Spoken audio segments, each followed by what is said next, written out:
நாங்கள் மதுரை மீனாட்சி அம்மன் கோயிலுக்கு போகலான்னு சொல்லிட்டு நாங்கள் ஃபேமிலியில் கிளம்பிட்டோங்க. நீங்கள் யாரெல்லாம் மதுரை மீனாட்சி அம்மன் கோயிலுக்கு போயிருக்கீங்கன்னு சொல்லி கமெண்ட் பண்ணுங்கள் பார்க்கலாம். கொண்டு காரை பார்க் பண்ணிட்டு நாங்கள் போன ஃபஸ்ட்டு பிளேஸ் பார்த்தீங்க அப்படின்னா மடப்புறத்து மாரியம்மன் கோயில் தாங்க. இந்த கோவில் எந்த வேண்டுதல் வச்சாலும் நடக்குன்னு சொல்கிறாங்க. நாங்களும் வேண்டுதல் வச்சிருக்கிறோம், நடக்குதுன்னு பார்க்கலாங்க. செகண்ட் பார்த்தீங்க அப்படின்னா மதுரை மீனாட்சி அம்மன் கோயில் போயிட்டுங்க.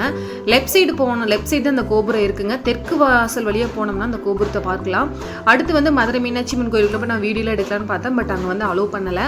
மொபைல்லாம் பார்த்தீங்கன்னா டோக்கன் போட்டு வாங்கி வச்சுருக்காங்க. இது வந்து தெற்கு கோபுரம் வழியாக போனால் இந்த மாதிரி தான் இருக்குங்க.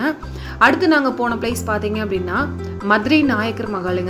சும்மா வேற லெவலில் பிரம்மாண்டமாக இருந்துச்சுங்க. உள்ளே போனால் அசந்து போயிடும், அந்த அளவுக்கு தான் இருக்குது. நிறைய ஃபாரினர்ஸ்லாம் வந்திருந்தாங்க. அதாவது மதுரையில் பார்த்தீங்கன்னா மற்ற டிஸ்ட்ரிக்ட் காட்டிலும் இந்த டிஸ்ட்ரிக்டில் ஃபாரினர்ஸ் வந்து ரொம்பவுமே அதிகமாக இருக்காங்க. இந்த மண்டபம் பார்த்தீங்கன்னா சும்மா வேற லெவலில் இருந்துச்சுங்க. ஒவ்வொரு தூணும் பார்த்தீங்கன்னா அவ்வளோ ஹைட்டாக இருந்துச்சு. இதில் பார்த்தீங்க இதோட ஃபுல் வீடியோ வேணும்னா